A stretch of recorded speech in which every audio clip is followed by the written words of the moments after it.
Hi, welcome to Every Woman Project, empowering lives through story. My name is Jaworski, and today we have a very special guest with us. She's a mother of 2 girls. She's a founder of the Babes Project, and she's incredibly inspiring. I know her story is going to touch many of you. Welcome to the show, Helen Parker. Thanks for having me. So Helen, can you please share with us your story as to what's the background behind you starting the Babes Project? Sure. So I started the Babes Project, I guess, out of my own experience. So we sort of like to say a little bit of a pun that the Babes was birthed from my own story. So I had a crisis pregnancy when I was 20. I was in my 3rd year of university and I found out I was pregnant. I was pretty much unsupported and went to the Salvation Army and met some people there, and they became my birthing partners, which was pretty special. So what did that mean? So for me, it meant that I was supported in birth. It meant that I could go through a birth experience feeling that I had people around me and that I was safe. I was then talking to the hospital and we were chatting about my experience, and I started to realise that my experience wasn't isolated. It wasn't just me, that it was being replayed in the lives of thousands of women in Australia. And I'm not okay with that. I wasn't okay with it then. I'm not okay with it now that women birth alone, that they're unsupported. And so I felt really strongly that we needed to do better as a society to create something for women. Because they say that it takes a village to raise a child, but it really takes that village to support a mother going through that process of being pregnant, going through labour, having that baby, and then being supported afterwards. Because it's the biggest transition. I think it's the biggest change that a woman will ever go through, and I don't think anything can actually prepare you for that. So tell us about what the Babes Project does then to help women through this process. Sure. So the Babes Project's really about applying a holistic solution to this problem we have in society. So instead of saying, well done, you're having a baby, congratulations, here's some nappies, we want to apply something that is much more holistic and empowering for women, so that they can actually graduate the program after their baby is 1 and feel that they actually have some skill in their parenting. So at the Babes Project, women come in to one of our pregnancy and perinatal support centres, and they have workers. So we have she will have 2 workers. So each woman has 2 workers that work with them. Wow, that's incredible. Yeah, and it's quite beautiful because they might come in early in their pregnancy. Some come later, but they come in, and then throughout that whole pregnancy and then postnatally and then until their baby's 1, they have the same workers. And so these workers are mostly volunteers. They are trained by us. They're also, we have nurses and midwives, and we have a whole perinatal program where we basically take all the information she needs to know, put it in bite-sized pieces and walk her through it. That's brilliant, because it is so overwhelming, because the hospital just gives you this goodie bag, literally, and I remember going home and I was vomiting, and you're sick and your brain's not with it. So to have somebody, especially because they're vulnerable women that you work with, to have somebody sit there and just condense it for you and help you through not just the practical side, but also the emotional support that is needed as well. So what are who are the kind of women that you support? What are they going through in their lives that I guess makes them feel like they're vulnerable? Yeah, so I guess there's many that were like me that just have very little support. Like family support. And not a lot of, I guess, friends and partner isn't around. So so there's a lot of women like that. There's a lot of women who are isolated, who have mental health challenges, women who've had some history of drug and alcohol use, domestic violence, refugees. It's just a really broad range. And then we work with women as well who may be supported and doing well, but bub isn't doing so great. Okay, so after they've given birth, the baby is what they call medically failure to thrive. Is that? Sometimes it's picked up in pregnancy. So they're feeling overwhelmed. Right. And so we try and support them through that process as well. That's incredible. I am so in awe of the work that you do because it is such an emotional time. And do you also help them if they have postnatal depression as well, that kind of thing? Tell us a bit about how you help them mentally. Yeah, sure. So again, my favorite word is holistic. So we want our priority is to create a safe space. Yeah. So if we're creating a safe space, then we need to be able to process some of the challenges with her. And if postnatal depression comes up, we need to address that. Yeah. And so we have a process by which we work with her through that. We make the relevant and necessary referrals, Yes. and then we walk her through it. So That's we don't incredible. just refer out and abandon it. Yeah.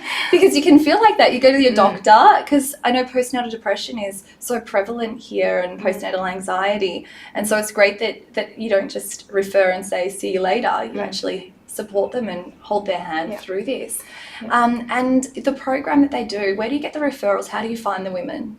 So we've always been...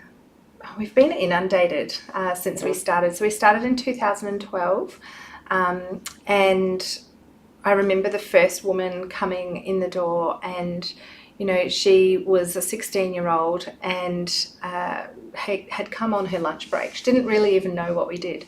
And from that moment, I realised that we were never going to have any problem with referrals. There was a need. We thought there was, but there actually was. And so we get a lot of our referrals through word of mouth, Facebook. Wow. But majority is coming from health services like hospitals. Yes. Hospitals, Healthy Mothers, Healthy Babies, maternal and child health. So that's where, and then even some services like housing services, Okay. they refer to us as well. So at the moment we have, across the two centres, we have 75 women. 75. That's incredible. Well, actually, some of those may even be on a waiting list because we're so full. Really? So you actually have a waiting list. So is that due to lack of funding, lack of volunteers? What's the reason for the waiting list? Yeah, so lack of funding leads to a lack of people. We have amazing volunteers. We have 23 on our team. We pay 6 part of their hours. Yeah. So obviously any funding that we do receive, whether it's government funding or grants or philanthropic, we are able to increase our capacity and bring on more people, because when you're working with volunteers, if it's a midwife, well, her capacity is probably only a day a week. Yes. Which is amazing, but when we've got women waiting, we need a lot more. lot more of that. So yeah, we do have a waiting list. We hate having a waiting list. Yes, of course. But it does say to us that we've got You're a on the right responsibility. And got a responsibility to grow and keep going, keep doing Absolutely. Can you share with us a story, I guess, that really stands out in your mind where you thought, I'm doing exactly what needs to be done to help empower women when they're most vulnerable? Probably mine, which I tell often, was this young woman that grew up in foster care. So I went out to see her at a housing place where she was. It was like a temporary residential unit. And unfortunately, when women are pregnant, it means that they're often no longer have the opportunity to be in a housing unit. So babies can't always babies can't always stay there. So they have nowhere to go. So then they are facing homelessness as well. Yep. That's incredible, considering raising a child is the most important thing a person will ever do. Yeah. Wow. So this young woman, been in foster care, just desperately wanted her own family. Was in a relationship, but he was interstate. And so she was really alone. And the first time I met with her, her hair was across her face. Like there was just so much shame in her life. Like she just was she could barely look at you in the eyes. Sitting here like this, she couldn't do that. And it was just over time that we built trust with her. And then I was with her in her birth. And there was this moment where she was so scared, and everything or assume that people will just, what will click into place as their babies are born and they become mothers. It just wasn't quite there. So she needed much more guidance. So she'd ask questions. So there was this moment where baby was born and she was put on her chest, and she just didn't even know that happened. We tell women now that happens, but she didn't know that was going to happen. She's like, oh my gosh, what do I do? And there was this moment where I just watched her become a mother. And it was just remarkable. That bond. Yeah. And she's never had mothering model to her. She's never had someone to love unconditionally. Yeah. And so then we had the beautiful opportunity to guide her through step by step from the basics. So we went in the next day to visit, and she said, I've been waiting for you to come. I don't know how to put on a nappy. I'm like, sweetheart, why didn't you ask the midwives? But she was just so shocked. She probably felt very inadequate and as you said, shame. Yeah. How could I not know how to do this? So she felt safe with you. Yeah. Yeah. Wow. And so for me, that was so remarkable. And I just thought, you know, we can sit back and we can judge women, or we can say, oh, they aren't going to be good parents, or whatever we do. But when we actually engage in this space and we say, actually, I'm going to be with you and you are safe with me, gosh, we can see some of the most remarkable transitions for women. Absolutely. And you see them become who they're meant to be, I guess. Yeah. So what you're actually doing is providing that space so that women that hold this inside of them have a safe space to release their shame, so that they can just focus on being the best mother that they can be. They're not dealing with their shame as well. Yeah. So I think that is such a beautiful gift that you can give a woman transitioning into motherhood.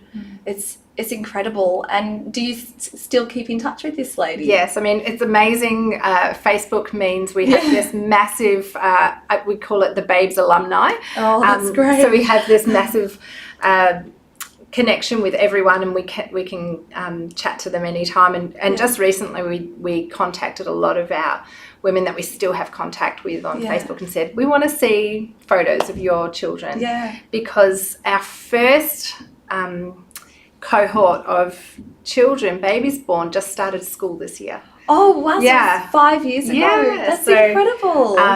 So that was really exciting. So yeah. Pretty special. So you started the Babes Project 5 years ago, or how? So we started in 2009. We did 2.5 years of learning. Yes. Lots of learning. We got given the building in Croydon, and that used to be a pawn shop. Wow. Yeah. So Isn't that incredible that a pawn shop is now a safe place for vulnerable women? Yeah.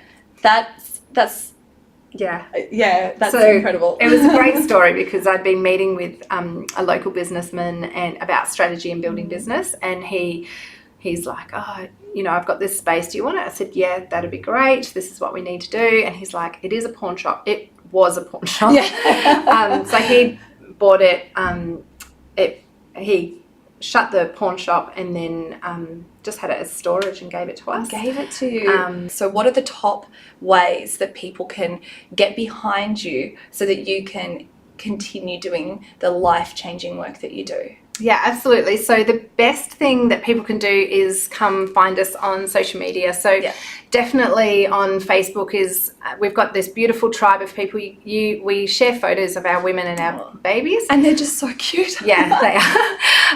And so to join that space is really important to us, because then you're joining this tribe that says, you know, we really believe in what you're doing for women, and we want to engage in it because we believe that society needs to change. You also have a book, don't you? We do. Here it is. This is our book. So this is called Rewriting Motherhood. And it's beautiful. You can see gorgeous photography in there of beautiful, beautiful babies and the mums. Yeah, and this was a passion project for us. So we feel very strongly that, you know, we need to give our women a voice as well. We can't just tell their stories on their behalf. So we went into the homes of 10 of our women, and we interviewed them, and we did photos. And it's really important that we rewrite what motherhood looks like in our society, so that women see photos and think, well, if she can do it, maybe I can. Yeah. So lastly, if there is one message that you could share with people watching today in a nutshell, what would that message be? It would be to encourage young, new mothers always. I think in society, because we have so much connection on social media now, we are really, really quick to judge. And it's easy to say, let's not judge, but what does that mean? Well, when women are really struggling and they're potentially looking at postnatal depression or psychosis or domestic violence, or and they become unsafe, then we're really quick to condemn. We're really quick to say, she is terrible, this is not okay. But what are we doing about it? We need to take responsibility as a society, and we need to step up and say, we're willing to support. How do we do this? How can we engage with a holistic solution instead of yet another bandaid where we just go, oh, here's some nappies, deal with it.